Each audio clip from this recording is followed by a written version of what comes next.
Halo semuanya, perkenalkan nama aku Ilona Zizi Kalista dari kelas 11-2. Hari ini aku akan membahas mengenai salah satu materi yang ada pada mata pelajaran sejarah, yaitu adalah kebijakan pemerintah pendudukan Jepang di bidang ekonomi. Yang dimana kali ini aku akan lebih memfokuskan ke arah eksploitasi ekonomi, yang dimana eksploitasi ekonomi ini dilakukan oleh pemerintah pendudukan Jepang, yang dimana kebijakan ini itu mengubah drastis kehidupan rakyat dan membawa kesengsaraan yang mendalam. Maka dari itu di video kali ini kita akan membahas bagaimana sih Jepang itu menguras sumber daya Nusantara untuk kepentingan perang negara mereka sendiri. Mari kita saksikan. Untuk menguasai seluruh sumber ekonomi di Indonesia, Jepang datang dengan rencana yang sistematis dan juga terstruktur. Bukan sekedar mengambil alih kekayaan secara acak, mereka melakukannya secara dua tahap utama. Yang pertama yaitu adalah tahap penguasaan. Ini adalah fase awal di mana fokus utama Jepang adalah menguasai seluruh kekayaan alam yang ada di Indonesia.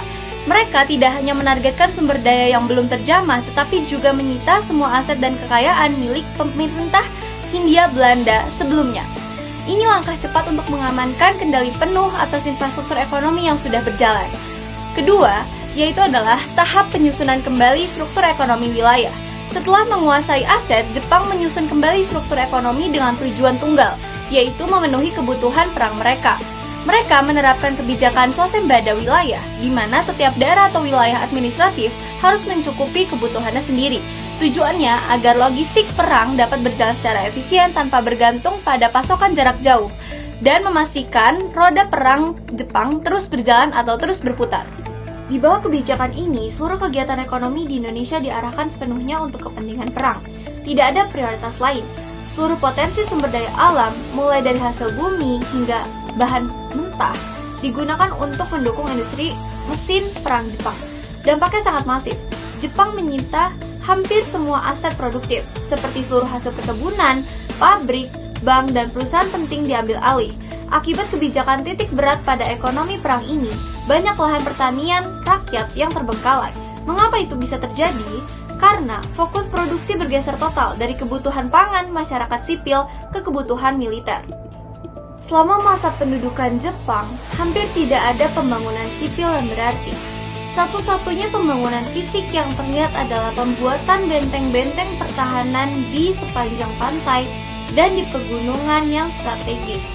Ini menunjukkan prioritas utama mereka adalah pertahanan militer, bukan kesejahteraan rakyat. Masa pendudukan Jepang identik dengan kemiskinan dan penderitaan. Sebelum Jepang datang, rakyat Indonesia umumnya hidup dengan berkecukupan. Keadaan ini rusak total sejak kedatangan pasukan Jepang. Kondisi ekonomi menjadi sangat sulit dan juga menyedihkan. Rasa takut dan khawatir melanda sebagian besar penduduk. Banyak yang takut ditangkap dan dipaksa untuk menjadi romusa, yaitu pekerja paksa. Untuk menghindari penangkapan, banyak laki-laki yang pergi atau kabur dari kampung halaman mereka dan bersembunyi. Akibatnya, areal tanah pertanian sebagian besar sekitar kampungnya menjadi terbengkalai karena tidak ada lagi tenaga kerja laki-laki yang mengurusnya. Para romusa dipaksa untuk mengerjakan proyek-proyek berat seperti pembangunan jalan raya, lapangan terbang, dan benteng pertahanan, seringkali tanpa imbalan jasa apapun. Ini adalah bentuk eksploitasi manusia yang termasuk dalam kategori parah. Singkatnya, kebijakan ekonomi Jepang di Indonesia adalah sistem eksploitasi struktur yang dirancang untuk mendukung ambisi perang mereka di Asia Tenggara.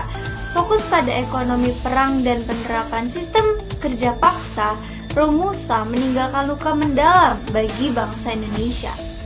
Terima kasih telah menyaksikan video ini. Apabila ada kesalahan kata, mohon maaf ya. Sampai jumpa di video sejarah berikutnya.